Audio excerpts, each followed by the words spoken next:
Journal circulation, किसका? अर्थ का। तो जर्नल सर्कुलेशन को पढ़ने के लिए आपको 2-3 चीज़ें अपने दिमाग में बैठानी होंगी। पहला, प्रेशर।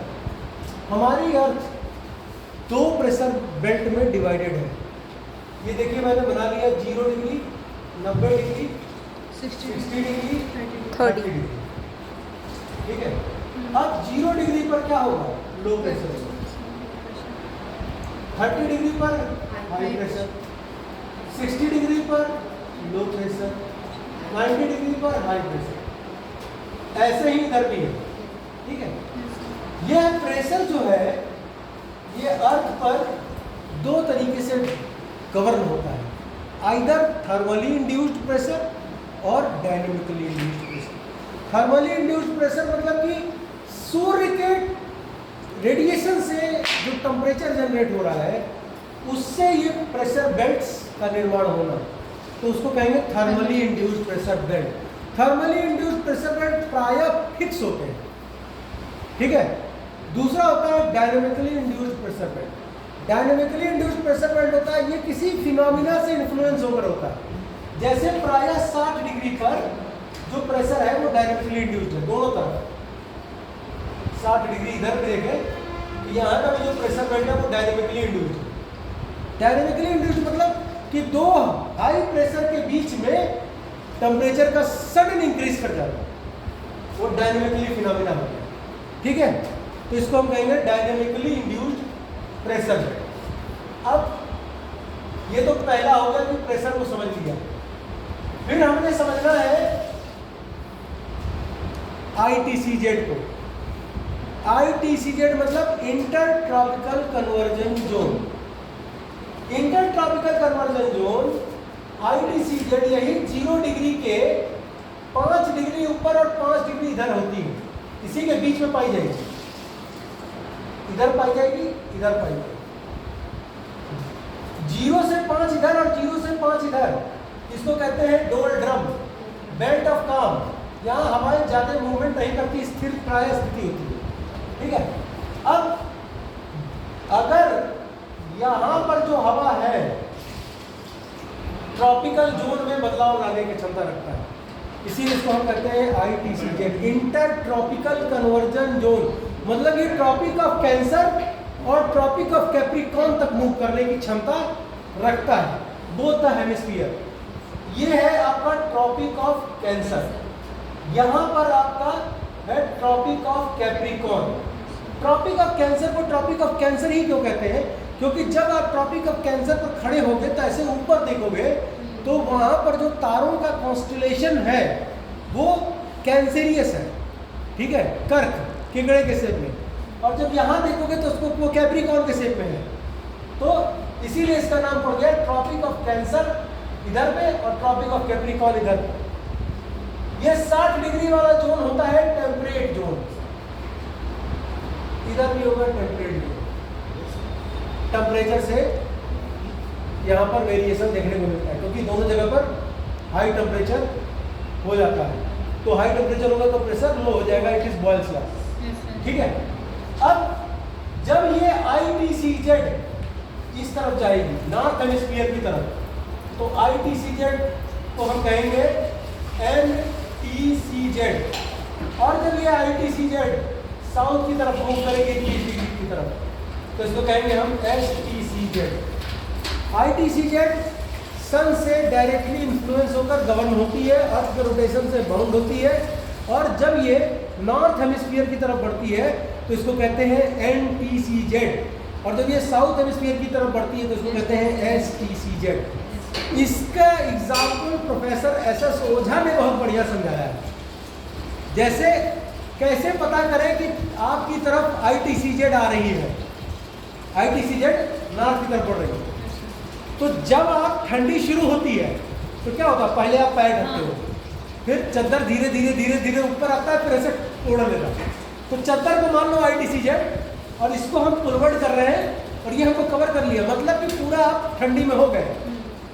और जब ITCZ नीचे जा रही होती है तो उस दौरान क्या होता है, गर्मी शुरू होती है, तो पहले चद्दर में क्या होता है, ऐसे मुंह निकलेगा, फिर एक हाथ निकलेगा, फिर पैर निकलेगा, फिर चद्दर जो है आपका पैर के नीचे, फिर रजाई बिस्तरे से नीचे, ठीक है।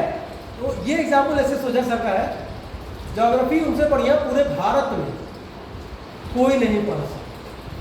पूरे भारत को मैं चैलेंज करता हूँ, ऐसे सोचा से बेहतरीन ज्योग्राफी कोई नहीं पढ़ा। अगर कोई कहता है कि मैं इससे इनसे बढ़िया पढ़ा लूँगा, तो मतलब कि या तो वो ऐसे सोचा सर का लेक्चर नहीं सुना, या तो वो टोटल मूर्ख है, ठीक है। जैसे सैम बहादुर में कहता है, डरता नहीं तो या तो वो गोरखा है या तो वो पागल है। अब ITCZ दो प्रकार का होगा, एक NTCZ और एक STCZ। तो यहाँ पर हमने जनरल सर्कुलेशन में दो चीजें सीखी, एक प्रेशर और एक ITCZ, ठीक है।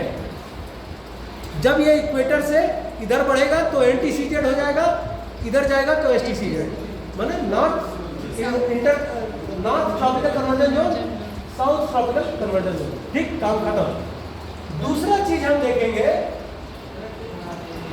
कि अर्थ के रोटेशन, अर्थ हमारी वेस्ट से ईस्ट घूमती है, ठीक है।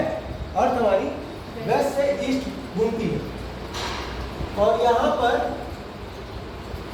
हवाएं भी उसी हिसाब से चलती हैं। तो यहां पर जो पोल पर जो हवा चल रही है, पोल से जो पोलर विंड आ रही है, वो 60 डिग्री पर जब पाई जाएगी तो इसको कहेंगे हम वेस्टर्ली। और जब नॉर्थ, ये नॉर्थ हेमिस्फीयर हो गया, साउथ में आइए, साउथ से जो पोलवर्ड विंड आती है, देखो प्रकृति ने ऐसी लगा रखे थे हम लोग के लिए, और हम लोगों ने क्लाइमेट चेंज करके इसकी बैंड हो जाती है। ये 60 डिग्री पर जो ये घूमेगी इधर से, तो ये हो गया ये सदर्न विंड का, ये है वेस्ट, ये है ईस्ट। वेस्ट से चलने वाली हवा वेस्टर्ली, ईस्ट से चलने वाली हवा ईस्टर्ली। अब ये 60 पर यहां से घूम जाती है, पीछे से मान लो घुमाया, ये आया और ये इधर घूमा, तो 60 डिग्री से हवा घूमकर वेस्ट वाली ईस्ट से घूमकर इक्वेटर की तरफ मूव करती है। और पुराने जमाने में जो नौकाएं चलाते थे, पाल वाली नौका, वो इसी विंड पैटर्न का इस्तेमाल करते थे। तो चूंकि ये नॉर्थ हेमिस्फीयर में है, ईस्ट डायरेक्शन से आ रही है, हवा वेस्टर्ली है, तो इसको कहेंगे नॉर्थ ईस्ट ट्रेड विंड। इसी विंड को पकड़कर सारे के सारे नॉर्थ हेमिस्फीयर के व्यापारी इक्वेटर पर पहुंचते थे, और इक्वेटर पर सबसे ज्यादा व्यवसाय होता था। Equator is the richest in business around the world in ancient era. Similarly north में होता है जो वही चीज साउथ में होता है। साउथ हेमिस्फीयर में हवाओं को पकड़कर ये लोग आते थे। तो यहाँ पर जो वेस्टर्ली है वो साउथ हेमिस्फीयर में यहाँ पर जब घूम कर पहुंचाएगी इसको, तो इसको कहेंगे south east trade wind. Same phenomena, बस हवाएं चेंज होती हैं, और उसी के कारण इधर पर क्या हो रहा है, इधर पर हवा राइट की तरफ मुड़ रही है, और इधर पर हवा लेफ्ट की तरफ मुड़ती है, ठीक है। लेफ्ट स्विंग, ऊपर पे राइट स्विंग, ठीक है। अब यहाँ जो ये हवाएं रोटेट कर रही हैं, तो नाव इक्वेटर पर पहुंच जाती थी, और जब नाव इक्वेटर पर पहुंच जाती थी तो वहाँ पर लोग व्यापार करते थे। ईस्ट इंडिया कंपनी वाले या कोलंबस लोगों को, कोलंबस को इंडिया के बारे में उसी अफ्रीका और नॉर्थ इक्वेटर पर ही पता चला, इक्वेटोरियल रीजन पे, कि इंडिया भी एक कंट्री है। एक समय में जैसे सब्जी की मंडी में आलू बिकता है हमारे यहाँ, वैसे सोना बिकता था। तो उसको बताया जब भाई हमारे यहाँ रिच मसाले हैं, केरल से मसाले जाते थे रोम, और वो जितना किलो मसाला जाता था उतना किलो सोना यहाँ आता था। तो इससे रिच होता था, क्योंकि उस जमाने में जो एक्सचेंज होता था, पैसे का लेन देन होता, कमोडिटी एक्सचेंज, कमोडिटी माने सामान के बदले में सामान का बदलाव, ठीक। ये तो यहाँ पर हो गया हवाओं के बारे में, ठीक है। अब इसमें एक चीज और है, वो है जो हवा पोल से चलेगी, पोल पर, इनको कहेंगे पोलर विंड। फिर 60 से इधर फेरल सेल हार्ड डिस्क है, ठीक है। ये हमारे अर्थ के चारों ओर एक आवरण बनाकर टहलती है। इसी हवाओं के कारण हमारे अर्थ पर, अगर हम नॉर्थ हेमिस्फीयर में कोई पोल्यूशन को रिलीज करें तो नॉर्थ पोल पर जाएगा, और साउथ हेमिस्फीयर को रिलीज करें पोल्यूटन तो साउथ हेमिस्फीयर पे आएगा। इन्हीं हवाओं के कारण जो ये 60 डिग्री है, यहाँ के लोग ज़्यादा ही क्लोरीन ClO जाग हो रहा है इनके क्लाउड में।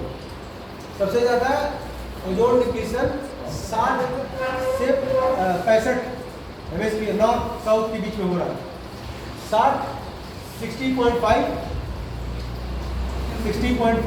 नॉर्थ, 60.5 साउथ सबसे ज़्यादा ओजोन डिप्लीशन होता है, क्योंकि वहाँ पे प्रेशर 60 के ऊपर क्या है, हाई है, तो सारे पोल्यूटेंट यहाँ पर स्टोर हो जाते हैं। और जब पोल्यूटेंट स्टोर होंगे, डिस्पर्स अप नहीं होंगे, तो जाहिर सी बात है वो किसी भी रिएक्शन में पार्टिसिपेट करेंगे। तो यहाँ पर चूंकि हमारा वायुमंडल नीचे है, तो यहाँ पर क्या हो रहा है, यह पोल्यूटेंट ओजोन के फॉर्मेशन मैकेनिज्म को हिट कर रहे हैं। ठीक, क्लियर। इसके बाद आपका इसमें ITCZ, LTCZ, अब इसमें जो आपका प्रेशर इंड्यूस्ड है, इन बेल्ट के बारे में आपको पढ़ना है। इतना तक समझ में आ गया? कोई दिक्कत, कोई परेशानी? मिटा दें? बना रहे हो? ठीक है, बना लीजिए। Thank you.